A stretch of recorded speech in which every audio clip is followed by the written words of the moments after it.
ప్రాముఖ్యమైనటువంటి విషయాలను మనం తెలుసుకునేదానికి ప్రయత్నం చేద్దాం.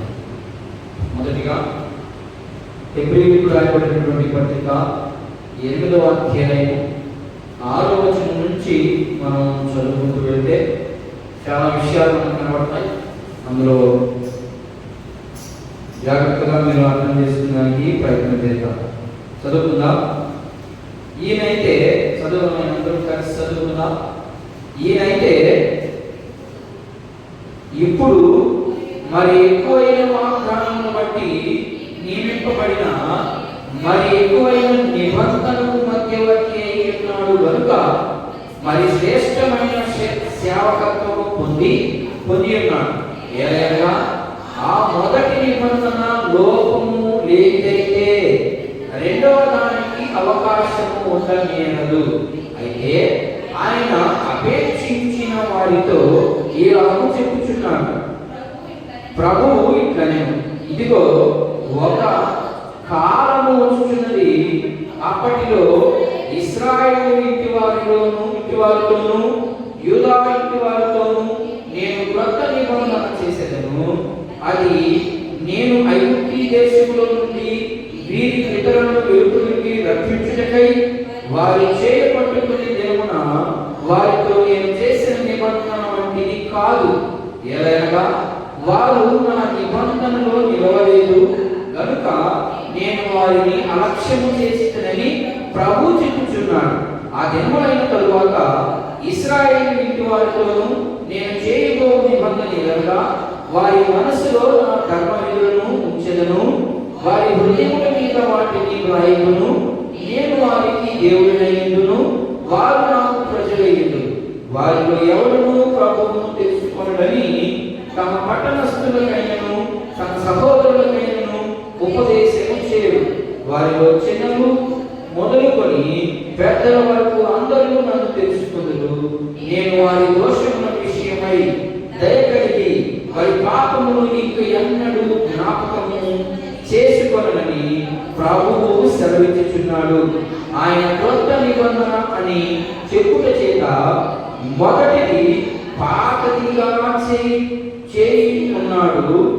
ఏది పాతకి పోనో అది అదృశ్యములకు సిద్ధముగా ఉన్నది. చదవబడినటువంటి వాక్య భాగంలో చాలా అమూల్యమైనటువంటి విషయాలు పౌలు గారు లేదా ఈ యొక్క గ్రంథకర్త తెలియపరుస్తూ ఉన్నాడు. ఏంటంటే ఇక్కడ చాలా విషయాలు మనం చదివాం.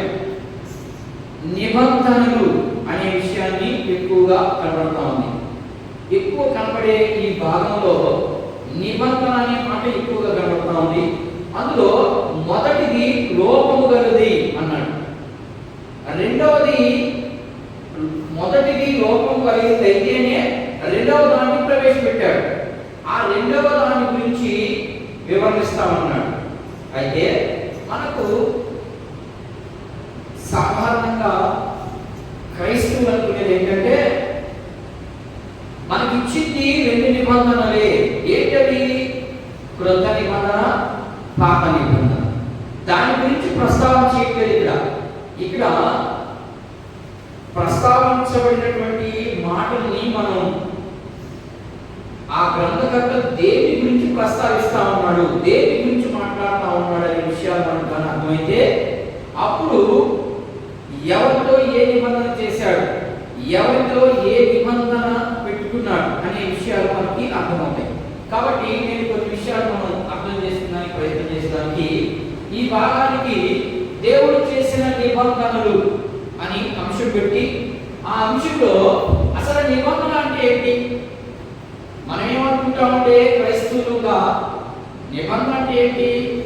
దేవుడు పాత నిబంధన, క్రొత్త నిబంధన అనే 2 పుస్తకాలు మనకు అనుగ్రహించాడు. అవే కదా నిబంధన అని అనుకుంటున్నారేమో. కాదు, బైబిల్ ఏం చెప్తుంది? మనకి ఇచ్చింది పాత నిబంధన ఎవరికి ఇచ్చారో అందులో ఉన్నటువంటి వాక్య భాగాలన్నీ అని మనం అర్థం చేసుకోవాలి మొదట. తరువాత క్రొత్త నిబంధన చేయాల్సిన అవసరం ఏమి వచ్చింది ఆయనకి? దేవుడే నా నిబంధన చేసింది. దేవుడే నిబంధన చేసి ఎందుకు మరలా ఆయన మనసు మార్చుకొని క్రొత్త నిబంధన ఇవ్వాల్సి వచ్చింది? అందులో భాగంగా కొత్త నిబంధన ప్రవేశపెట్టిన తర్వాత కూడా నిత్య నిబంధన అనే మాట కనబడతా ఉంటుంది మనకి. నిత్య నిబంధన అంటే అది ఎప్పుడూ తొలగిపోదు అన్నాడు. మనం పాడుతున్న పాటని ఏమని పాడుతున్నాం అంటే, నా నిబంధన ఎన్నటికీ తొలగిపోదు అనే పాట పాడుతున్నాం. అయితే దేవుడు ఆల్రెడీ పాత నిబంధన ఇచ్చాడు కదా. పాత నిబంధన ఎందుకు లోపం కలిగిందైపోయింది అంటే, దాన్ని మనోడు ఎలా అర్థం చేసుకున్నాడంటే, పాత నిబంధన మంచిది కాదు, క్రొత్త నిబంధన మాత్రమే మంచిది అని అర్థం చేసుకుంటున్నాడు. కానీ ఇక్కడ గ్రంథకర్త పాత నిబంధనలో ఉన్నటువంటి 39 పుస్తకాల గురించి మాట్లాడడం లేదు, ఆయన ప్రస్తావన చేయడం లేదు. మరి ఇంకేదేని గురించి మాట్లాడుతున్నాడు? మొదటిది లోపము కలిగినదై అనే మాట కనబడింది మనకి. ఎక్కడ? మనం బైబిల్ పత్రికలో చదువుతున్నప్పుడు అక్కడ కనబడింది. మొదటిది లోపమైంది, రెండవ దాన్ని ప్రవేశపెట్టాడు. ఏంటి మొదటి లోపం ఎందుకు వచ్చింది అనే విషయాన్ని మనం అర్థం చేసుకోవాలంటే కొన్ని ఉదాహరణలతో మనం చూసుకోవాలి. మొదటిగా నిబంధన అనే మాట దేనికి వర్తిస్తుంది అంటే, బైబిల్ ప్రకారము గురించి మాట్లాడుతున్నాను నేను. లిటరల్ గా అంటే లోకంలో ఉన్నటువంటి వారి గురించి కాకుండా బైబిల్ ఏం చెప్తుందో మనం అర్థం చేసుకోవాలి. లోకంలో ఉన్నటువంటి ప్రజలు ఏం అర్థం చేసుకుంటారో ముందు దాన్ని తెలుసుకుందాం. లోకంలో ఉన్న ప్రకారంగా బైబిల్ వద్ద చెప్తా ఉంది. ఇది అసలు నిబంధన అంటే ఏంటి? మొదటిది నిబంధన అంటే ఇద్దరు వ్యక్తుల మధ్య జరిగేదే నిబంధన. ఇద్దరు వ్యక్తులు ఒక నిబంధన చేసుకుంటారు. ఏమని నిబంధన చేసుకుంటారంటే, నీవు పలాంటి చేయి, నేను పలాంటి చేస్తాను, అంతే. ఇదే ఈ నిబంధన. ఈ నిబంధన మీరితే నీకు నాకు ఎలాంటి సంబంధాలు ఉండవు అనే దాన్ని నిబంధన అనే మాటకి అర్థం ఏంటంటే అది. అయితే ఈ మాట దేవుడు ఎవరితో చేశాడు? మనం జనవరిలో చూస్తే చాలు, వాగ్దానాలు కరెక్ట్గా తెచ్చి పెట్టేసుకొని దాంట్లో నుంచి వాగ్దానాలు నాకు కావాలి, మంచిదే. ఆ వాగ్దానం నీ జీవితంలో నెరవేర్చబడాలి అంటే పాత నిబంధనలో ఉన్నటువంటి వాగ్దానాలు ఎవరికి ఇవ్వబడ్డాయి మనం ఈరోజు చూస్తాం. అసలు ఆయన నిబంధన చేసుకున్నది ఇశ్రాయేలుతోనండి. మధ్యలో సంఘము మధ్యలో ఆవిర్భవించింది. సంఘానికి వాగ్దానాలకి ఏమైనా సంబంధం ఉందా? ఏం సంబంధం లేదు. కానీ మన క్రైస్తవ్యంలో ఉన్నటువంటి ఒక వేస్ట్ పని ఏమైనా ఉంది అంటే వాగ్దానాలు తీసుకోవడం. ఎప్పటికీ మారుతారో ఈ ప్రజలు. అసలు దేవుడు పాత నిబంధన ఇచ్చింది ఎవరికి? ఇశ్రాయేలుతో నిబంధన చేశాడు. అదే ఇప్పుడు చూస్తాం. నిబంధన అంటే ఇద్దరు వ్యక్తుల మధ్య జరిగే నిబంధన. ఇది దాన్నే నిబంధన అంటాం. ఉదాహరణకి మనం కొన్ని నిబంధనలు చూద్దాం. 4 రకాల లేదా 3 రకాల నిబంధనలు నేను మీకు మీ దృష్టికి తీసుకొస్తాను. మొదటిది నిబంధన ఇద్దరు వ్యక్తుల మధ్య జరిగేది అనే దానికి ఉదాహరణగా ఇప్పుడు ఈ పాత నిబంధన ఎవరికి నిబంధన చేసుకున్నాడు దేవుడు? పాత నిబంధనలో ఉన్నటువంటి ప్రజలు ఎవరు వాళ్ళు అంటే ఇశ్రాయేలుతో నిబంధన చేసుకున్నాడు. ఏమని నిబంధన చేసుకున్నాడంటే ఆయన ఆ నిబంధన గురించి కొన్ని ఉదాహరణలు చూస్తాను. ఏమంటే, నేను చెప్పిన ప్రతిదీ దాన్ని మీరు చేస్తే అప్పుడు మీకేమి వస్తాయి? నేను ఏమైతే మీకు ఇవ్వాలనుకున్నానో వాటన్నిటినీ మీకు అనుగ్రహిస్తా. ఒకవేళ నేను చెప్పినవి మీరు చేయకపోతే ఆ ఆశీర్వాదాలు లేకపోతే నేను చెప్పినవి మీకు చెందవు అనే ఉద్దేశాన్ని బట్టి దేవుడు మనకి పాత నిబంధనలో ఉన్నటువంటి ఇశ్రాయేలు ప్రజలతో చేసినటువంటి నిబంధన, ఆ నిబంధన ఇప్పుడు ఏమైపోయింది? పాతగిపోయింది. లేకపోతే దాంట్లో లోపం ఉంది. ఏంటి ఆ లోపం అనేదాన్ని మనం చూద్దాం. మొదటిగా ఆదికాండంలో అబ్రహాముకి అబీమెలెకు రాజు తెలుసా? తెలుసా అబీమెలెకు రాజు? అబీమెలెకు రాజుకి అలాగే అబ్రహాముకి ఒక నిబంధన జరుగుతుంది. ఆ నిబంధన ఏంటి అనేది మనం పరిశీలిస్తే చూద్దాం ఒకసారి. ఆదికాండము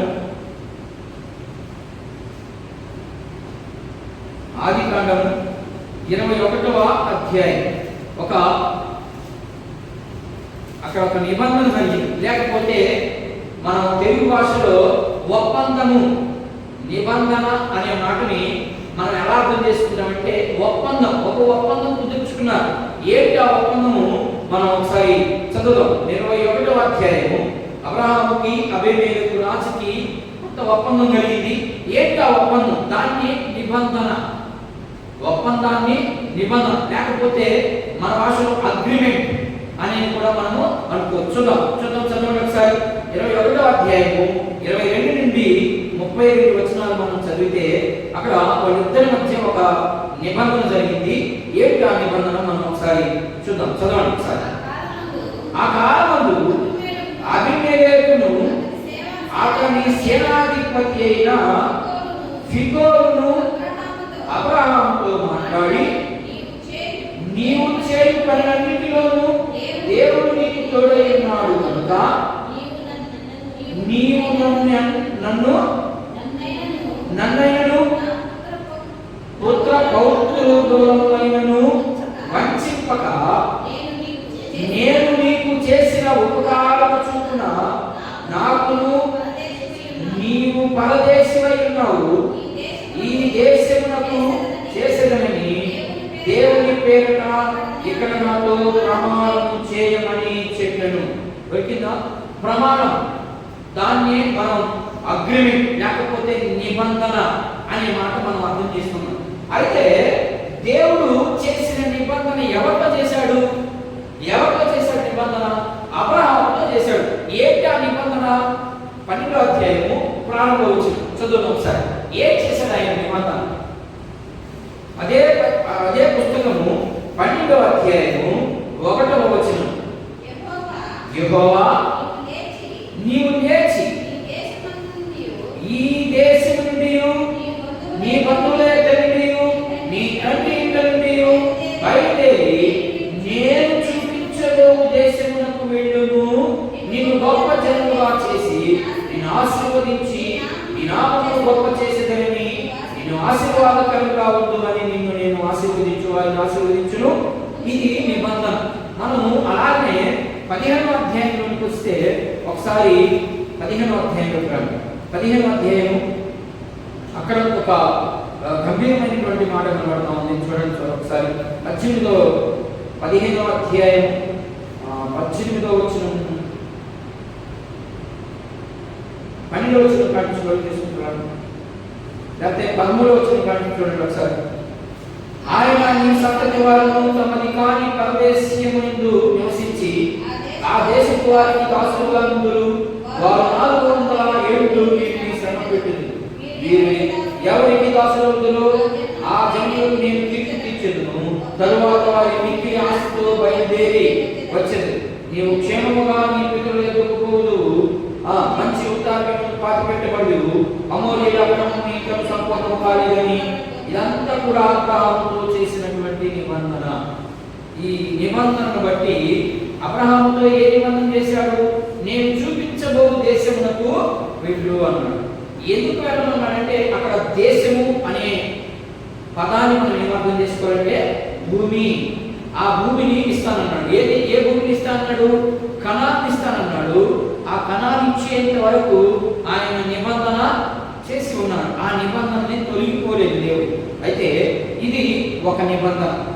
రెండవది, మీకు నిబంధన అనేది ఇద్దరు వ్యక్తుల మధ్య జరిగేది అనే దానికి మాత్రమే నేను ఉదాహరణ ఇస్తా ఉన్నాను. రెండవదిగా ఆదికాండము 31వ అధ్యాయం. ఇక్కడ కూడా కొంత మనం అర్థం చేసుకోవడానికి ప్రయత్నం చేద్దాం. ఇక్కడ లాబాను అలాగనే యాకోబు వీళ్ళిద్దరి మధ్య ఒక నిబంధన జరిగింది. జరిగిందా? జరిగింది. ఏంటి ఆ నిబంధన? కొన్ని వచనాలు చూద్దాం. 31వ అధ్యాయము ఆదికాండము 31వ అధ్యాయము 42వ వచనము చూద్దాం ఒకసారి.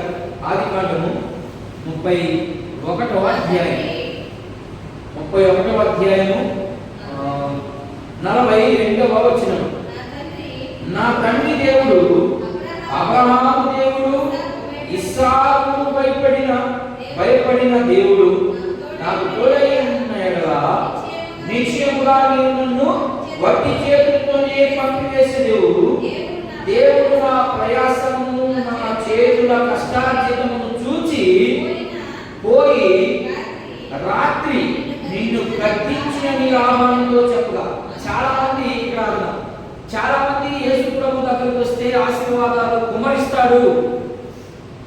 విశ్వాసంగా ఉంటే దేవుని ఆశీర్వాదాలను అనుభవిస్తాము, నమ్మకంగా ఉండండి అని ప్రకటిస్తా ఉన్నారే. ఇక్కడ యాకోబు ఏం చెప్తా ఉన్నాడంటే, నా చేతుల కష్టార్జితము అని మాట్లాడుతున్నాము. కానీ ఈరోజు క్రైస్తవులు లేకపోతే దేవుడిని నమ్ముకున్నటువంటి ప్రజలు ఏం ఆశిస్తున్నారంటే, ప్రార్థన చేస్తే అన్ని వచ్చేస్తాయి. రాంగ్ ఇది. ఈ డాక్టరీన్ పాత నిబంధనకి సంబంధించింది. ఆ మాటలన్నీ కూడా పాత నిబంధనలో ఉన్నటువంటి ప్రజలకు ఇస్తానన్నటువంటి వాగ్దానాలు, పాత నిబంధనలో ఉన్నటువంటి వాగ్దానాలు. యాకోబే ఏం మాట్లాడుతున్నాడు ఇక్కడంటే, నిశ్చయముగా నా చేతుల కష్టార్జితము అని అంటున్నాడు ఆయన. కానీ ఈరోజు ప్రార్థన చేస్తే అన్ని వచ్చేస్తాయి. నో, ఇది తప్పుడు సిద్ధాంతం. ఇక్కడ ఎక్కడ కూడా దేవుడు అలాంటి ప్రస్తావన చేయలేదు, ఎక్కడ కూడా అలాంటి మాటలు చెప్పలేదు. మరి ఈరోజు సువార్త ఎలా అయిపోయిందంటే, మార్చేసుకుంటున్నారు. వాళ్ళు ఇష్టం వచ్చినట్టుగా బోధిస్తా ఉన్నారు. వాక్యాన్ని అర్థం చేసుకునే ప్రయత్నం లేదు. ఏదో అప్పటికప్పుడే రావడం, వాక్యాన్ని ప్రిపేర్ అవ్వడం, చెప్పేసేయడం. నో, వాక్యాన్ని ఒక ప్రసంగాన్ని తయారు చేయాలంటే కనీసము 8-9 గంటలు పడాలి. ఏదో సింపుల్ గా వచ్చేస్తారు, బైబిల్ చదివేసి చెప్పేస్తారు. దాని వెనక నేపథ్యం ఏంటి, ఎవరితో మాట్లాడుతున్నాడు, ఎందుకు మాట్లాడుతున్నాడు, ఏ సంభాషణ గురించి, అవన్నీ తెలియదు మనకి. రావడం చెప్పేయడం. నో, ఇక్కడ యాకోబు ఏం మాట్లాడుతున్నాడు, నిశ్చయముగా నా చేతుల కష్టార్జితము అంటున్నాడు. యాకోబుతో అబ్రహాముతో చేసినటువంటి వాగ్దానము ఇప్పుడు అబ్రహాముకి ఇచ్చాడా? అబ్రహాము మౌనంగా కూర్చుంటే ఇచ్చాడా దేవుడు? గొర్రెలు పెట్టాడు ఆయన. ఆయన అన్ని పనులు చేశాడు, అందుకని ఆయన చేతులను ఆశీర్వదించాడు ఆయన. అదే మాట ఇక్కడ కొనసాగిస్తే యాకోబు మాట్లాడుతున్నాడు, నిశ్చయముగా నా చేతుల కష్టార్జితమును నేను. అదండి దేవుడి మాట. ఈరోజు దేవుడి సువార్త ఎలా అయిపోయిందంటే, నోటికి వచ్చిందల్లా చెప్పేసుకుంటా ఉన్నాను. ఇదంతా తప్పు.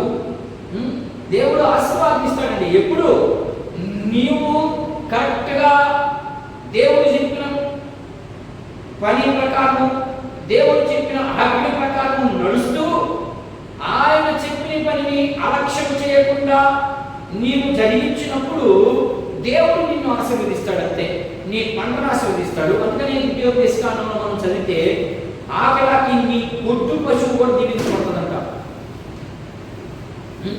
మరి ఈరోజు ఎలా అయిపోయింది సువార్త అంటే, మీ ఇష్టం, మీరు ప్రార్థన చేయండి, మీ ఇంటి ముందుకు వచ్చేస్తుంది. ఏంది? గ్యాస్. మీ ఇంటి ముందుకు వచ్చేస్తుంది డబ్బు. అదంతా బోగస్. అంటే జనాల్ని ఎటువైపుకు నడిపిస్తా ఉందో చూడండి. ఆమె ప్రసంగాలు చేస్తా ఎంత అవమానం చూడండి దేవునికి. దేవుడిని అవమానపరిచేది ఎవరైనా అంటే వీళ్ళే, చాటొచ్చి చాటగానోళ్ళు. వాక్యాన్ని అర్థం చేసుకోకుండా చెప్పేవాళ్ళు అందరూ కూడా దేవుణ్ణి అవమానపరిచేవాళ్ళే. ఇలాంటి వాళ్ళకి శిక్ష ఎలా ఉంటుందంటే, వేషధారినైనా క్షమిస్తానన్నాడు, సరే వ్యభిచారినైనా క్షమిస్తానన్నాడు, కానీ వేషధారిని మాత్రం నేను క్షమించనన్నాడు. అలాగనే పరిశుద్ధాత్మకు వ్యతిరేకంగా బోధించబడిన వారిని ఎవరిని క్షమించనన్నాడు, వారికి నిత్య మరణం అన్నాడు. మరి ఆ మాట కనపడవా? అలాంటి వాక్యాలు ఇలా కనపడవు. ఇలాగంతా కనపడేది ఏంటంటే, జనాన్ని పోగు చేసుకునే దానికి ప్రభు మనతో మాట్లాడుతున్నాడు.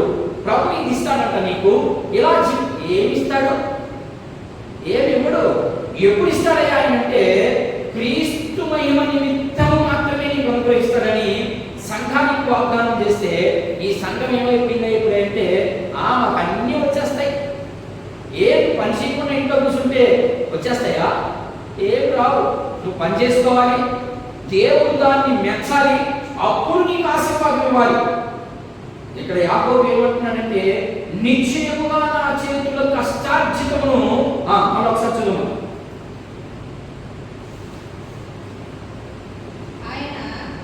నీవు నన్ను ఒట్టి చేతులతోనే పంపివేసిండు, దేవుడు నా ప్రయాసమును నా చేతుల కష్టమును చూసి పోయి రాత్రి నిన్ను గద్దించిన ఈ లాభానుతో చెప్పాను. అందుకు లాభాను, ఈ కుమార్తెలు నా కుమార్తెలు, ఈ కుమారులు నా కుమారులు, ఈ మందలు నా మందలు నీకు కనబడుచున్నవి, అదంతయు నాదే. నా కుమార్తెలను వీరిని కన్నా కుమారులను నేడు అంతా మనం చదువుకుంటే గమనిస్తే చాలా క్లియర్గా రాస్తుంది. ఇప్పుడు 44వ వచనం ఒకసారి చదువుదాం, చూద్దాం. కావున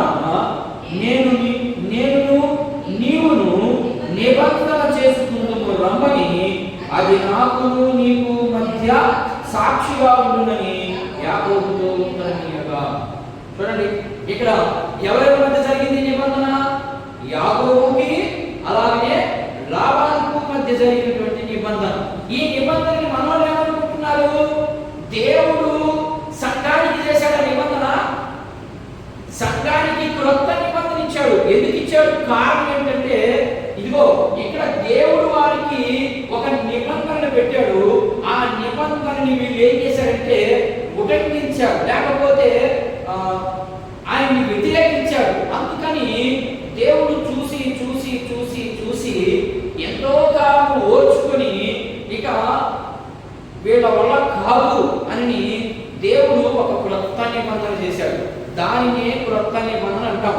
మరి ఈ నిబంధనకి ఆ నిబంధనకి పొత్తులు పెట్టేసి పొత్తులు కలిపేసి మనోళ్ళు ఓహో ఎటువంటి బోధించుకుంటూ ఉన్నారు. అది ఎంత మాత్రమో సబమైంది కాదు. 2 నిబంధనలు చూసాం. 3వ నిబంధన చూద్దాం. 3వ నిబంధన మలాకీ గ్రంథం, ఇదే నిబంధన చూద్దాం. ఇక్కడ ఆస్తి కోసము ఒక నిబంధన చూసాం. రెండవది భూభాగం నిమిత్తము ఒక నిబంధన చూసాం. ఇప్పుడు పెళ్లి నిబంధన కూడా చూస్తున్నాం.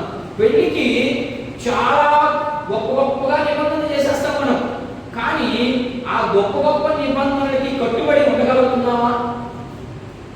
ఉండగలగలేకపోతున్నాం. అంటే కారణం ఏంటంటే నీకు దేవుని మాటల మీద భయం లేదు. దేవుని ఆజ్ఞను నువ్వు ఏం చేస్తున్నావు? దుర్వినియోగపరుస్తున్నావు. నువ్వు దేవునికి నేను శరీర సంబంధమైనటువంటి వివాహాన్ని గురించి మాట్లాడడం లేదు. బాప్తిస్మం తీసుకున్నప్పుడు నువ్వు ఎవరయ్యావు? ఇప్పుడు యేసుక్రీస్తుకి భార్య అయ్యావు. భార్య అయినప్పుడు ఆ బాప్తిస్మం తీసుకున్నప్పుడు కొన్ని నిబంధనలు నువ్వు చేసావు. ఆ నిబంధనలో కనీసము కొన్ని అయినా నువ్వు పాటించగలుగుతున్నావా లేదా? చూద్దాం ఒకసారి. మలాకీ గ్రంథం 2వ అధ్యాయం చూద్దాం ఒకసారి. మనం ఆల్రెడీ ఆ వచనాన్ని మనం ధ్యానం చేస్తున్నాం. మరలా ఒకసారి మీ గమనానికి తీసుకురావాలని నేను చూద్దాం ఒకసారి. మలాకీ గ్రంథం 2వ అధ్యాయం చూద్దాం ఒకసారి. 14వ వచనం కాడి నుంచి మనం చదువుకుంటే వెళ్దాం. అది ఎందుకని మీరు అడుగుగా, యవన కాలమందు నీవు పెళ్లి చేసుకుని అన్యాయముగా విసర్జించి నీ భార్య పక్షమున యెహోవా సాక్ష్యాయను, అది నీకు తోటిదై నీవు చేసిన నిబంధనకు పాత్రురాలు కదా. నీ పెళ్లి భార్య కదా. కొంచెముగా నన్ను దైవాత్మ నొందిన వారిలో ఎవరు ఇలాగూ చేయలేదు. ఒకడు చేసినను ఏమి జరిగెను? దేవుని చేత సంతతి నొందవలనని అతడు యత్నము చేయను కదా. కాగా మిమ్మల్ని మీరే జాగ్రత్త చేసుకుని యవనమున పెళ్లి చేసుకున్న మీ భార్య విషయమై విశ్వాసఘాతకులుగా ఉండకుడి. భార్యను పరిత్యాగించుటకు నాకు అసహ్యమైన క్రియను ఇశ్రాయేలు దేవుడైన యెహోవా సెలవిచ్చుచున్నాడు. మరి ఒకడు తమ వస్త్రములను బలాత్కారంతో నింపుటకు నాకు అసహ్యమని సైన్యములకు యెహోవా సెలవిచ్చుచున్నాడు. కాబట్టి నీ మనసును కాచుకుని విశ్వాసఘాతకులుగా కాకుండా ఉండండి. ఇక్కడ పెళ్లి భార్య గురించి మాట్లాడుతూ ఇక్కడ శరీర సంబంధంగా మాట్లాడుతూ ఉన్నాడు. ఇక్కడ ఎవరితో మాట్లాడుతున్నాడు ఈ మాటలన్నీ? ఇశ్రాయేలుతో మాట్లాడుతున్నాడు, యాజకులతో మాట్లాడుతున్నాడు, ఆయన ప్రజలతో మాట్లాడుతున్నాడు. సంఘంతో మాట్లాడలేదే ఈ మాటలు? సంఘానికి అలా చెప్తున్నాడు. ఇక్కడ సంఘం గురించి మాట్లాడాడు ఈ మలాకీ గ్రంథంలో మాట్లాడలేదే. మరి దీంట్లో వచ్చి నువ్వు ఏం నేర్చుకోవాలి అంటే, నీవు ఎప్పుడైతే పెళ్లి చేసుకున్నావో యేసు ప్రభుని, సంఘంతో నీవు లింకప్ అయ్యావో, అప్పుడు నుండి నీ జీవితం ఎలా ఉండాలంటే, ఇది పెళ్లి కుమార్తెలకనే కాదు, ఇక్కడ పురుషులకని కాదు, అలాగని స్త్రీలకని కాదు, సంఘంలో చేర్చబడిన ప్రతి విశ్వాసికి, అది స్త్రీయా పురుషుడా అనేది పక్కన పెట్టి, వీళ్ళిద్దరు ఎలా ఉన్నారంట? విశ్వాస ఘాతులుగా కాకుండా ఉండండి అని ఆయన మాట్లాడుతుంటే మనం ఏం చేస్తాం? ప్రార్థనలో మాత్రం దీర్ఘ ప్రార్థన చేస్తాం, దీర్ఘ ప్రార్థనలు.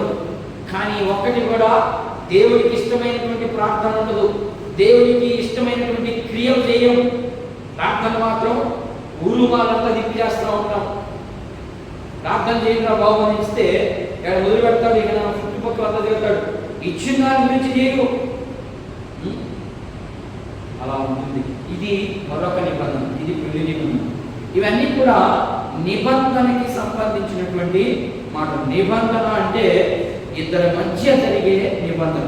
ఇప్పుడు పాత నిబంధన ఎవరికి నిబంధన చేయబడింది? మీకు అర్థమవుతుందా? పాత నిబంధన అంతా ఎవరికి చేయబడింది వాగ్దానం అంటే ఇశ్రాయేలుకి మాత్రమే. అందులో నుంచి నీవు నేర్చుకోవాలి. ఏమి నేర్చుకోవాలి అంటే ఇశ్రాయేలు దేవుని ఆజ్ఞలు లేకపోతే దేవుడు చెప్పిన మాటకి ఎవరైతే లోబడతారో వాళ్ళకే ఆశీర్వాదాలు ఇచ్చాడు. లోబడని వల్లని ప్రజల్ని దేవుడు శాపానికి అప్పగించాడు. చెరకి వెళ్ళిపోయారు, భ్రష్టత్వంలోకి వెళ్ళిపోయారు.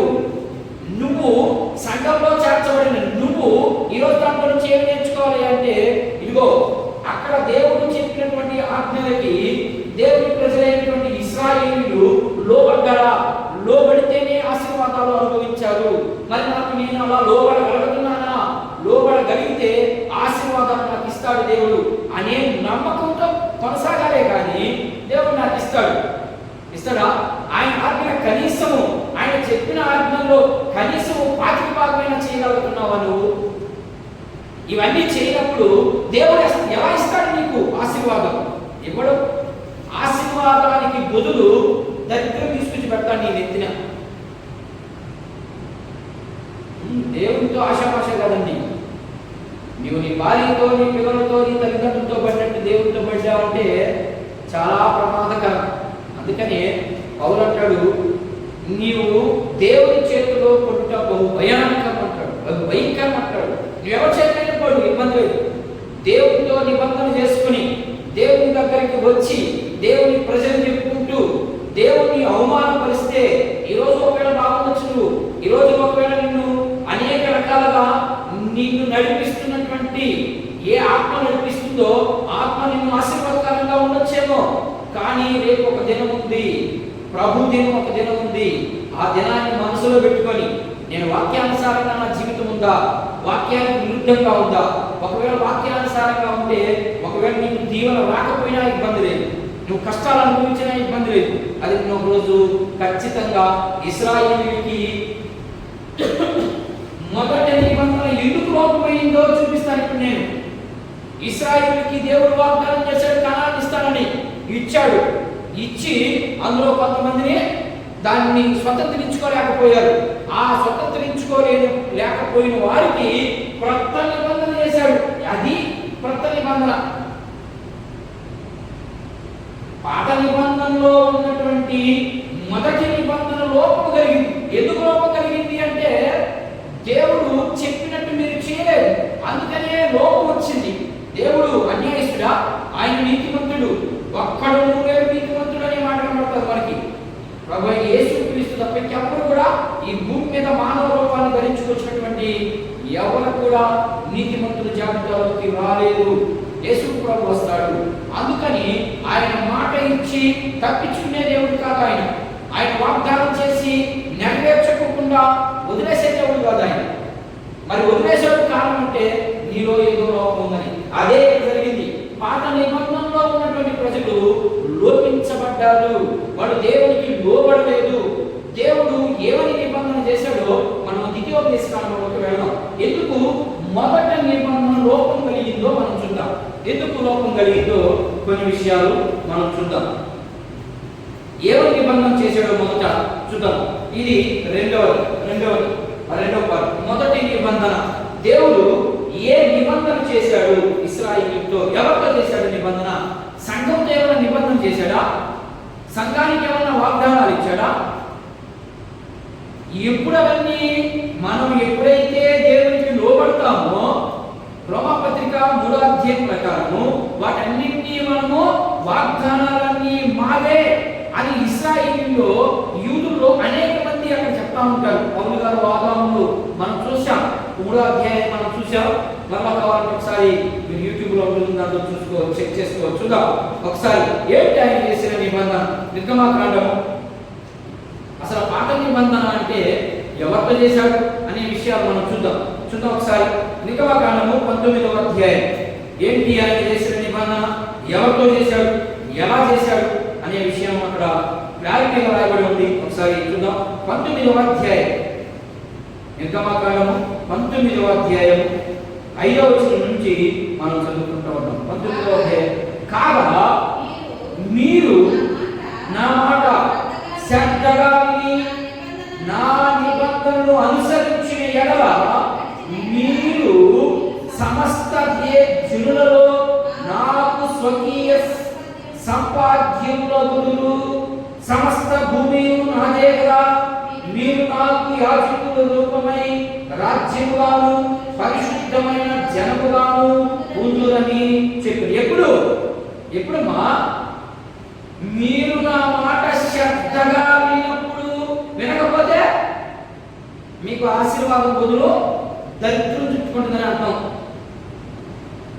నువ్వు వాగ్దానాలు తీసుకుంటున్నావు, జనవరి రోజు వచ్చి మరి ఆ వాగ్దానం నీ జీవితంలో ఫలించాలి అంటే ఇక్కడ దేవుడు చెప్పిన మాటకి చాలా మంది ఏం చెప్తారంటే, నాకు ఈ సంవత్సరం వచ్చిన వాగ్దానం నా జీవితంలో ఫలించిందండి. ఎలా ఫలించింది? ఫలించిందా? ఫలిస్తే ఏంటి నీ జీవితం? క్రియాత్మకంగా ఉండాలి.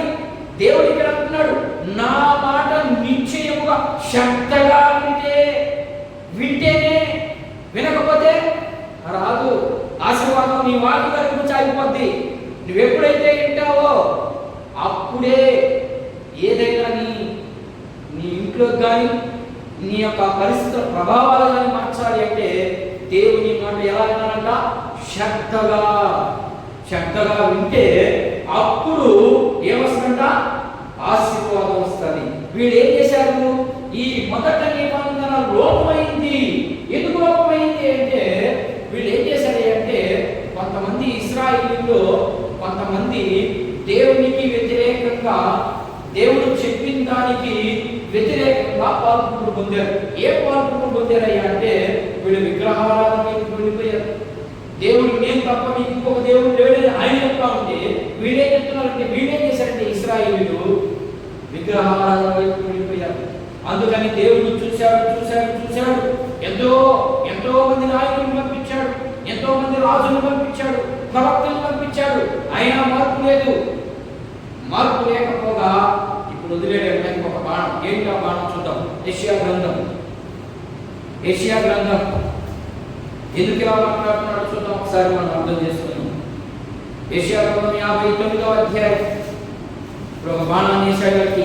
అప్పుడన్నా బుద్ధి వస్తుందేమని, మనకు కూడా బుద్ధి రావట్లేదు. ఇప్పుడు ఈరోజు దేవుని వాక్యాన్ని వింటున్నాం, దేవుని వాక్యంతో పాటు జీవించాలనే ఉద్దేశాలే లేవు. చూద్దాం. యెషయా గ్రంథం 59:21. 20వ వచనం కానీ చదువుకుందాం బాగా క్షుణ్ణంగా మనకు అర్థమవుతుంది. 20వ అధ్యాయం. సీయోను వద్దకు యాకోబులో తిరుగుబాటు చేయుట మాని మరలుకొనిన వారి యొక్కను విమోచకుడు. ఎప్పుడు? ఏంటమ్మా ఇక్కడ క్లారిటీగా రాస్తా ఉన్నది. ఇక్కడ మీరు ఎప్పుడైతే నీ పాపాన్ని విడిచి, అక్కడ పాపం అనే మాట కనపడలేదు కానీ యాకోబు తిరుగుబాటు చేయుట అనే మాట. యాకోబు అంటే ఆ యొక్క సంతానం గురించి మాట్లాడుతున్నాడు. ఇక్కడ యాకోబు సంతతి గురించి మాట్లాడుతూ వారు తిరుగుబాటు చేయక మాని మళ్ళుకొనిన వారి యొక్కకు విమోచకుడు వచ్చును. ఇదే యెహోవా వాక్కు. నేను వారితో చేయు నిబంధన ఇదే. నీ మీద ఉన్న నా ఆత్మయు నేను నీ నోట నుంచి మాట్లాడును. నీ నోట నుండి, నీ పిల్లల నోట నుండి, నీ పిల్లల నోట నుండి ఈ కాలం వదులుకొని ఎల్లప్పుడూ తొలగిపోవు అని యెహోవా సెలవిస్తున్నాడు. ఎప్పుడు నీవు దేవునికి వ్యతిరేకమైన కార్యములు, దేవుని మాటలు శ్రద్ధగా విని, ఒకవేళ నువ్వు చేసేది ఖచ్చితంగా చెప్తుంది నీకు, నీ ఆత్మ చెప్తుంది. నువ్వు నిజంగా మారుమనసు పొందుకుంటే, నీవు నిజంగా పశ్చాత్తాపడితే, నీవు నిజంగా ప్రార్థనాపరుడు అయితే ఖచ్చితంగా నీ ఆత్మ నీకు చెప్తాది నువ్వు చేసేది పొరపాటు, నువ్వు చేసేది మంచిది కాదు.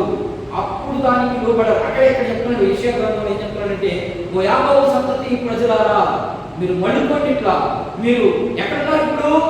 మీరు తిరుగుబాటు, నేను చెప్పిన దానికి వ్యతిరేకంగా జీవిస్తున్నారు. వ్యతిరేకంగా జీవిస్తే మీ మీదకి ఏమొస్తుంది?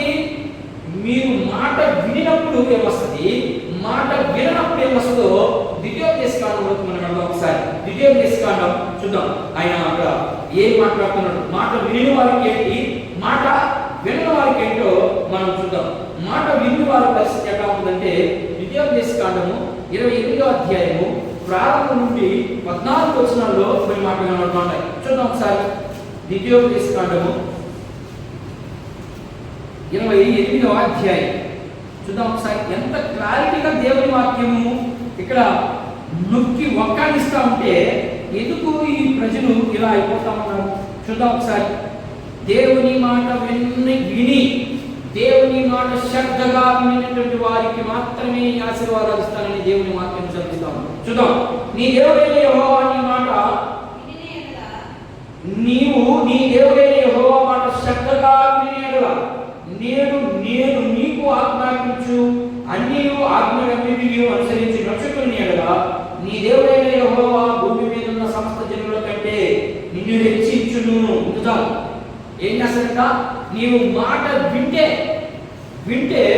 ఈ భూమి మీద ఉన్నటువంటి సమస్త జనుల కంటే, అంటే ఇప్పుడు యాకోబును దీవించలేదా?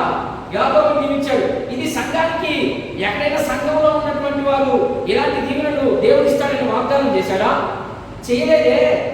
దేవుడు క్రొత్త నిబంధనలో ఉన్నటువంటి సంఘానికి ఏం వాగ్దానం చేశాడంటే, నీ అవసరాలు మాత్రమే తీర్చబడతాయి అంతే. ఆస్తులు కుప్పలుగా నీకేం వచ్చి నీకు ఇచ్చి నువ్వు చేసుకో, నువ్వు చేసుకున్న దానికి తగ్గట్టుగా నేను ఆశీర్వదిస్తానని దేవుడు వాక్యం చెప్తా ఉంటే ఈ ఆశీర్వాదాలన్నీ నాయే. ఎప్పుడు నువ్వు దేవుని మాట వినవు, అయినా కూడా నాకు ఆశీర్వాదాలు కావాలి. ఎక్కడొస్తాయి? ఇక్కడ దేవుడు ఏం చెప్తున్నాడు? ఇక్కడ నిబంధన చేశాడు అవుతావు ఇశ్రాయేలుతో, మీరు నా మాట వింటే ఇన్ని ఆశీర్వాదాలు. ఇంకా చూద్దాం ఒకసారి, కొన్ని మాటలు చూడండి ఒకసారి. నీవు నీ దేవుడైన యెహోవా మాట వినినెడల ఈ దీవెనలన్నీ నీ మీదకి వచ్చును. నీవు పట్టణంలో దీవించబడు, పొలంలో దీవించబడు, నీ గర్భఫలము, నీ భూఫలము, నీ పశువుల మందలు, నీ దుక్కిటెద్దులు, నీ గొర్రెలు, నీ మేకలు దీవింపబడును. నీ గంప గంపేనమ్మా దీవించబడింది. దీవించబడిందా? ఒక్కరిని చెప్పండి ఉదాహరణకి. గంప దీవించబడిందా? దీవించబడింది. ఏరియా కాలంలో ఒక్క గింటి పిండే ఉబకతానే ఉంది. అది గంప దీవించడం అంటే. నీ గంప దీవించబడ్డదని చెప్తా ఉన్నాడు ఇక్కడ. ఏరియా కాలంలో జరిగిన సంఘటనలన్నీ ఇక్కడ ఉన్నాయి. ఏరియా కాలం ఇక్కడ చేసిన వాగ్దానాలన్నీ అక్కడ నెరవేర్చబడ్డాయి.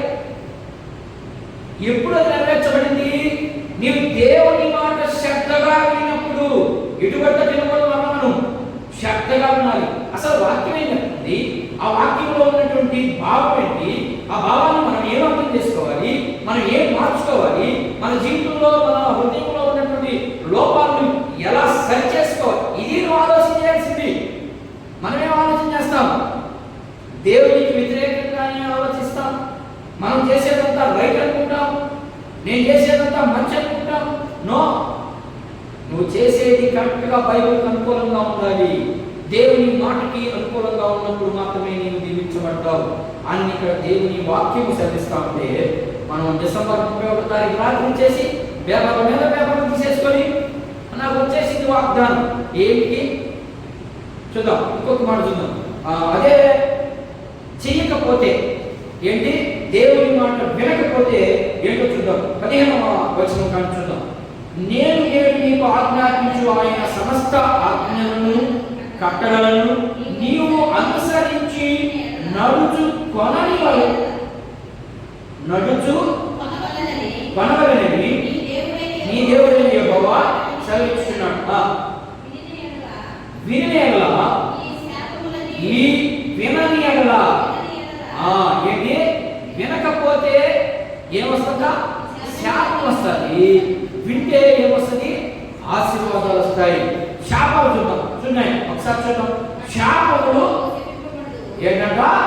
నీవు పట్టణములను నీవు శపించబడు, పొలంలో శపించబడు. ఇక అన్ని కూడా అన్ని రిటర్న్ చేసేసాడు ఇక్కడ. ఓకేనా? ఇవి ఇశ్రాయేలుకి ఇచ్చినటువంటి వాగ్దానాలు. సంఘానికి ఎక్కడ కూడా ఇలాంటి వాగ్దానాలు ఇవ్వలేదు. ఇశ్రాయేలుకి ఇచ్చాడు. అందుకనే వీళ్ళు ఏం చేశారయ్యా అంటే మొదటిది లోపమైంది అన్నాడు. లోపమైందంటే ఇశ్రాయేలుకి యెహోషువ ద్వారా భూభాగాన్ని పంచిచ్చాడు. పంచిచ్చిన తర్వాత వీళ్ళు ఏం చేశారంటే దేవుని మాట వినలేదు. వినకపోయేదానికే దేవుడు మరలా ఒక క్రొత్త నిబంధన చేయబోతున్నాడు. ఏంటంటే ధర్మశాస్త్రంలో ఉన్న ఆజ్ఞలను మర్చిపోయారు, దేవుడు చెప్పిన మాటలను మర్చిపోయారు, దేవునికి వ్యతిరేకంగా చేయడం ప్రారంభించారు, చేస్తూనే ఉన్నారు. అందుకని దేవుడు మౌనమైపోయాడు. మౌనమైతే ఎప్పుడైతే అయిపోయాడో అప్పుడు సొలొమోను మహారాజు కట్టినటువంటి మందిరాన్ని నెబుకద్నెజరు బాబిలోనియన్ ఆ యొక్క చక్రవర్తి అయినటువంటి నెబుకద్నెజరు వచ్చి ఆ మందిరాన్ని కూలదోసి ఎడలో ఉన్నటువంటి అందరిని చెరకి తీసుకెళ్ళిపోయాడు. అప్పుడు చెరకి తీసుకెళ్ళిపోయిన తర్వాత దేవుడు మరలా ఒక క్రొత్త నిబంధన చేశాడు. అదే క్రొత్త నిబంధన. ఏంటి క్రొత్త నిబంధన? మొదటిది లోపమైంది, రెండవది క్రొత్త నిబంధన. ఏంటి క్రొత్త నిబంధన అంటే ఇప్పుడు చూద్దాం. ఒక కొన్ని విషయాలు చూసేదానికి మనం ప్రయత్నం చేద్దాం. క్రొత్త నిబంధన వీళ్ళు దేవుని మీరారు. ఎందుకు మీరారు? అసలు నిబంధనలు దేవుడు ఎవరికి చేశాడు ఉందా? మీకు ఒక అవగాహన ఉండాలి. దేవుడు కొంతమందితో నిబంధన చేశాడు. ఏమేమి నిబంధన చేశాడు? ఒక నలుగురు ప్రాముఖ్యంగా తీసుకుంటాం. అబ్రహాముతో నిబంధన చేశాడు. చేశాడా? చేశాడు. ఆదికాండము 12వ అధ్యాయం 1వ వచనం మనం చదివాం. ఆల్రెడీ మనం చదువుకున్నాం. ఏముంది అక్కడంటే ఈ దేశమును నీకు స్వాస్థ్యముగా ఇస్తాను అన్నాడు. అంటే భూభాగాన్ని, సంతానాన్ని ఆయనకి స్వాస్థ్యంగా ఇస్తాను. ఇది ఒక నిబంధన. అబ్రహాముతో మాత్రమే చేసినటువంటి నిబంధన. రెండవది మోషేతో నిబంధన చేశాడు. మోషేతో నిబంధన చేశాడు. అందులో 2 భాగాలు ఉన్నాయి. 2 భాగాల్లో ఒక భాగం చూసాం. ద్వితీయోపదేశకాండం చూద్దాం ఒకసారి. మోషేతో ఏమి నిబంధన చేశాడు? ద్వితీయోపదేశకాండం 30వ అధ్యాయం. ఎంత క్లారిటీగా వాక్యం చెప్తా ఉంటే మనం ఏమి నేర్చుకుంటున్నాం, ఏమి వింటున్నాం, ఏమి మన జీవితంలో అప్లై చేసుకుంటూ నడుస్తున్నాం. చూద్దాం. 30వ అధ్యాయం ద్వితీయోపదేశకాండము 30వ అధ్యాయము 1 నుండి 10 వచనాలు మనం చదవాలి. అందులో భాగంగా కొన్ని వచనాలు, ఒక 5 వచనాలు మనం చదువుకునే ప్రయత్నం చేద్దాం. నేను నిన్ను విడిపించిన ఈ సంగతులన్నీ అనగా దీవెనయు శాపము నీ మీదకు వచ్చిన తరువాత నీ దేవుడైన యెహోవా నిన్ను వెళ్ళగొట్టించి, ఎవరు చేశారు పని? నిన్ను వెళ్ళగొట్టించి. ఎవరు చేశారు పని? దేవుడే. నీకు నీవుగా తెచ్చుకుంటే రాదు, దేవుడే చేశాడు. ఎవరి పట్ల ఇది? ఇశ్రాయేలు పట్ల, సంఘం పట్ల కాదు. ఇంట్లో బాధలు ఉన్నాయా?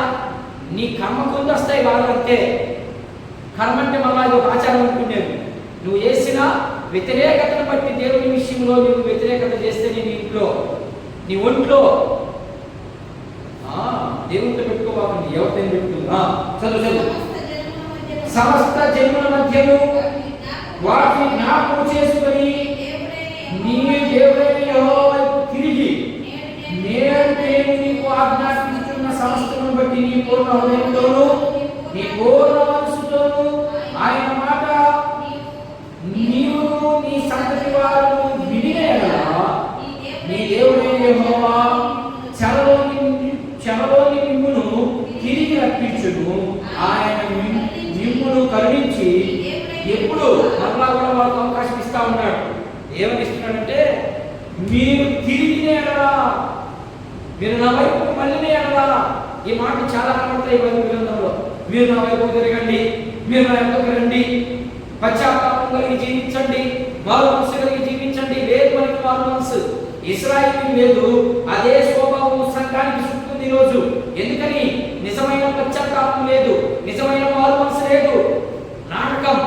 ఇశ్రాయేలు ఎలా నాటకం ఆడారో అలాగనే ఈరోజు క్రైస్తవులు నాటకాలు ఆడుతున్నారు. దేవుడు రాబోతా ఉన్నాడు, ఉగ్ర రూపాన్ని ధరించుకొని రాబోతా ఉన్నాడు. జాగ్రత్త పడండి. ఈ రోజైనా పశ్చాత్తాపడండి. ఈ రోజైనా ప్రభు మాట వినండి. మాట శ్రద్ధగా వినండి. శ్రద్ధగా వచ్చినప్పుడు కొన్ని సమస్యలు ఎదురవుతాయి, కొన్ని భయానకమైన పరిస్థితులు వస్తాయి. నో, వాటన్నిటికీ భయపడకూడదు. దేవుని వైపు చూసి భయంకరమైనటువంటి సమస్య కంటే గొప్పవాడు అని ఎదుర్కొన్న వ్యక్తి, ఆ వ్యక్తి వైపు చూస్తూ వెళ్ళిపోవాల్సిందే. ఈ లోకంలో మనల్ని దేవుడు పంపించాడు, యాత్రకు వచ్చున్నాం. ఈ యాత్రలో యాత్ర ముగించేంత వరకు ఆయన చెప్పిన మాట కట్టడలను, ఆయన చెప్పిన మాటలను మనం ఖచ్చితంగా అలవాచుకుంటూ వెళ్ళిపోవాల్సిందే జీవితంలో. అంతేగాని మన ఇష్టానుసారంగా మనకు వచ్చిందల్లా, మన ఇష్టం వచ్చిందల్లా అనేసుకొని మనకి నచ్చినట్లుగా జీవించేస్తే దేవుడు మాత్రం ఖచ్చితంగా ఒప్పుకోడు. ఒప్పుకోకుండా ఏం చేస్తాడు చూడండి. దావీదుతో ఒక నిబంధన చేశాడు. ఈ నిబంధన చెప్పి నేను ముగించి ఒప్పుకోకుండా ఏం చేయబోతాడు రేపు తర్వాత సంగతి కొన్ని మాటలు చూద్దాం. సమూయేలు గ్రంథం. దావీదుతో ఒక నిబంధన చేశాడు. ఇది ఎప్పుడు జరుగుతుందో చూద్దాం. సమూయేలు 2వ పుస్తకం 7వ అధ్యాయం 12 నుంచి 16 వచనాలు చదువుదాం. చూడండి, వీళ్ళతో ఇశ్రాయేలుతో చేసినటువంటి ఆ నిబంధన గురించి కొన్ని మాటలు మాట్లాడుతామని ఇక్కడ 2వ సమూయేలు గ్రంథం 7వ అధ్యాయం 12వ వచనం. నీ దినములు సంపూర్ణమగునప్పుడు నీవు నీ పితరులతో కూడా నిద్రించిన తరువాత నీ గర్భంలో నుండి వచ్చు నీ సంతతిని హెచ్చించి రాజ్యము అతనికి స్థిరపరచెదనని. ఇక్కడ ఈ పుస్తకం ఎవరి గురించి మాట్లాడుతుంది? ఇప్పుడు ఇక్కడ ఎవరి గురించి ప్రస్తావన చేస్తామని ఇక్కడ దావీదు కాలంలో పుట్టినటువంటి వ్యక్తి ఎవరు? సొలొమోను. ఆయన రాజ్యం స్థిరత్వం కలిగి ఉందా? స్థిరత్వం కలగలేదే. మరి స్థిరత్వం కలిగే రాజ్యం ఏమిటి? ఎవరి గురించి మాట్లాడుతున్నాడు? ఇది ప్రభువైన యేసుక్రీస్తు గురించి మాట్లాడుతూ ఉన్నాడు. నీ సంతానంలో ఒక వ్యక్తి వస్తాడు, ఆ వ్యక్తి రాజ్యం స్థిరత్వం కలిగిందిగా ఉంటుంది. ఎప్పుడు ఇది? ఇప్పుడు ఏ కాలం, ఏ యొక్క కాలం గురించి మాట్లాడుతూ ఉందా ఇది? మనం అనుకుంటాం, చాలా మంది ఏమనుకుంటున్నారంటే ఇది సొలొమోను సమయంలో జరిగే సంఘటన, లేకపోతే యేసుక్రీస్తు ప్రభు శరీరధారిగా భూమి మీదకి వచ్చినప్పుడు జరిగే సంఘటన అనుకుంటున్నారు. కాదు. ఆయన రాజ్యం స్థిరత్వం కలిగి ఉందా? ఈరోజు సంఘంలో ఉన్నటువంటి వాళ్ళు స్థిరంగా ఉన్నారా? లేదు, ఊగిపోతున్నారు. ఊగిపోతున్నారంటే అర్థమేంటి? స్థిరమైనటువంటి రాజ్యం ఇంకా రాలేదు. ఊగిపోయే రాజ్యంలో ఉన్నాం మనము. స్థిరమైన రాజ్యం రేపు రాబోతా ఉంది. 7 ఏళ్ల శ్రమల కాలం అయిన తర్వాత, సంఘం ఎత్తబడిన తర్వాత, 7 ఏళ్ల శ్రమల కాలం అయిపోయిన తర్వాత అప్పుడు వస్తుంది రాజ్యం. అదే 1000 ఏళ్ల పాలన. అప్పుడు ఆయన రాజ్యంలో ఉన్నటువంటి వారు స్థిరత్వం కలిగి ఉంటారు. అక్కడ ఊగిపోరు మనుషులు. ఈ రోజు సాతాను చక్రవాటి గిల్లింది అంటే దానికి లోబడిపోతున్న కారణం ఏంటంటే నీవు స్థిరత్వం కలిగినటువంటి రాజ్యంలో ఉన్నావు. నీవు స్థిరత్వం కలిగినటువంటి రాజ్యంలోకి వస్తావు. ఇశ్రాయేలుతో ఇది మాట్లాడుతుంది. ఇది సంఘాన్ని అనుకుంటున్నారేమో. నో, ఇది సంఘం గురించి మాట్లాడలేదు. ఇక్కడ ఇశ్రాయేలు గురించి మాట్లాడుతున్నాడు. ఎందుకని? అవిధేయులయ్యారు. అవిధేయులయ్యి వెళ్ళిపోయారు విగ్రహాల వైపు. దేవుని మాటను శ్రద్ధగా వినకుండా అన్యాయంగా చేశారు కాబట్టి వారికి ఈ హెచ్చరిక. ఇదిగో మీకు ఒక కాలం రాబోతా ఉంది, నేను ఒక కొత్త నిబంధన చేస్తాను. ఏంటి ఆ కొత్త నిబంధన అనేవి కొన్ని విషయాలు మనం చూద్దాం. కొత్త నిబంధన విషయాలు ఏంటో మనం చూద్దాం. ఇర్మియా గ్రంథము 31వ అధ్యాయం లాస్ట్ చివరి మాట ఏంటి ఆ కొత్త నిబంధన? 31వ అధ్యాయం 31 నుంచి 34 వచనాలు మనం చదువుకుంటే అక్కడ ఇర్మియా భక్తుల ద్వారా కొన్ని మాటలు మాట్లాడుతున్నాము. ఆయన ఒక కొత్త నిబంధన చేశాడు. కారణం ఏంటంటే ఇదే కారణం. ఏమని? దేవుని మాట వినకుండా, దేవుని మాటను అవిధేయులై, దేవుని మాటను లెక్క చేయకుండా చేశారు. కాబట్టి అలాంటి వారికి మళ్ళా ఒక క్రొత్త నిబంధన చేస్తున్నారు. చూశాడు అయ్యో నా ప్రజలు ఇంకేం చేయలేకపోతున్నారు, నేను చెప్పిన మాట వినలేకపోతున్నారు, పాపానికి దాసోహం అయిపోతున్నారు, నా మాటని అలక్ష్యం చేస్తున్నారు. కాబట్టి వీళ్ళని అలా వదిలేస్తే నరకానికి వెళ్ళిపోతారు, వీళ్ళు అలాగే వదిలేస్తే చర్మని మిగిలిపోతారు, వాడు బానిస బ్రతుకులోనే ఉంటారని దేవుడు కనికరించి వాళ్ళకి ఒక క్రొత్త నిబంధన చేస్తా ఉన్నాడు. అదే క్రొత్త నిబంధన. మనమేమనుకుంటున్నాం, కొత్త నిబంధన అంటే 27 పుస్తకాలు, పాత నిబంధన అంటే 39 పుస్తకాలు. ఇవి కాదు నిబంధనలు, అవి కాదు, వాటికి పేరువి. పాత నిబంధనలో జరిగినటువంటి సంఘటనకి పాత నిబంధన పేరు పెట్టారు. యేసు ప్రభు కాలంలో జరిగినటువంటి వారికి మార్పు కలిగింది కాబట్టి దాన్ని క్రొత్త నిబంధన పేరు పెట్టారు. దాన్ని మనం అర్థం చేసుకోకుండా మనం మనకి నచ్చినట్టుగా అర్థం చేసుకుని చదువు ఇర్మియా గ్రంథము 31వ అధ్యాయం 31వ వచనం. ఇదిగో నేను ఇశ్రాయేలు వారితోను యూదా వారితోను క్రొత్త నిబంధన చేయు దినములు వచ్చుచున్నవి, ఇది యెహోవా వాక్కు. అది ఐగుప్తులో నుండి వారిని రక్షించుటకై నేను వారి చెయ్య పట్టుకుని దినమున వారి పితరులతో నేను చేసిన నిబంధన వంటిది కాదు. చూసారు ఇక్కడ 1000 ఏళ్ల పరిపాలన తర్వాత జరిగే పట్టుకని అక్కడ ఏమరాయింది, వారి పితరుల కాలంలో చేసినటువంటి నిబంధన కాదు ఇది ఒక క్రొత్త నిబంధన. చదువు. ఆ ఐగుప్తు దేశం నుండి వారిని రప్పించుటకై నేను వారితో చేయి పట్టుకుని దినమున వారి పితరులతో నేను చేసిన నిబంధన వంటిది కాదు, నేను వారి పెనిమిటినై వారు ఆ నిబంధన భంగము చేసుకుని ఇదే యెహోవా వాక్కు. ఈ దినములైన తరువాత నేను ఇశ్రాయేలు వారితోను యూదా వారితోను చేయబో నిబంధన ఇదే, వారి మనసులో నా ధర్మ విధిని ఉంచెదను, వారి హృదయం మీద దానిని వ్రాసెదను. యెహోవా వాక్కు ఇదే, నేను వారికి దేవుడినై ఉందును, వారు నాకు జనులై ఉందురు, వారు నా ఎన్నడూ యెహోవాను గూర్చి బోధనుందని తమ పొరుగు వారికి కానీ తమ సహోదరులకు కానీ ఉపదేశం చేయరు. నేను వారి దోషములను క్షమించి వారి పాపములను ఎన్నడూ జ్ఞాపకం చేసుకొనని అల్పుడేమి గనుడేమి అందరూ నన్ను మెరుగులు, ఇదే యెహోవా వాక్కు. ఎంత క్లారిటీగా చెప్తా ఉన్నాడు దేవుడు. ఓ ఇశ్రాయేలులారా, మీతో ఒక నిబంధన చేశాను. ఓ సంఘమా, మీకు ఒక నిబంధన పెట్టాను, మీకు కొన్ని ఆజ్ఞలు పెట్టాను, కొన్ని మాటలు మీకు సంపూర్ణంగా చెప్పాను. ఇశ్రాయేలుకి అన్ని చెప్పలేదు, మీకు అన్ని చెప్పాను. మీకు అన్ని చెప్పినా మీరు ఇశ్రాయేలు లాగా మాట్లాడేస్తున్నారు. నేను ఒక రోజు రాబోతా ఉన్నాను. ఎలా? ఉగ్ర రూపం ధరించుకొని యూదా గోత్రపు సింహము వలె ఒక్కొక్కడిని వేటాడి చంపేస్తాడు. జాగ్రత్త. ఆయన ఉగ్ర రూపం ధరించకదలికే, ఆయన భూమి మీదకి రాకదలికే, నీవు ఈ భూమి మీద నుండి ఖాళీ చేయకదలికే నీ మనసు మార్చుకో. దేవుడు ఆ అవకాశం నీకు అనుగ్రహించి ఉన్నాడు. ఆ అవకాశం నుండి నీవు తృప్తి వెళ్ళిపోతున్నావేమో, నువ్వు అవకాశాన్ని చేజార్చుకుంటున్నావేమో. జాగ్రత్త పడి ప్రభా అయా ఇంతవరకు నేను చేసినటువంటి, నీవు మాట్లాడినటువంటి మాటలు, నీవు చెప్పినటువంటి ఆజ్ఞలు నేను తిరస్కరించి ఉన్నానేమో ప్రార్థన చేద్దాం.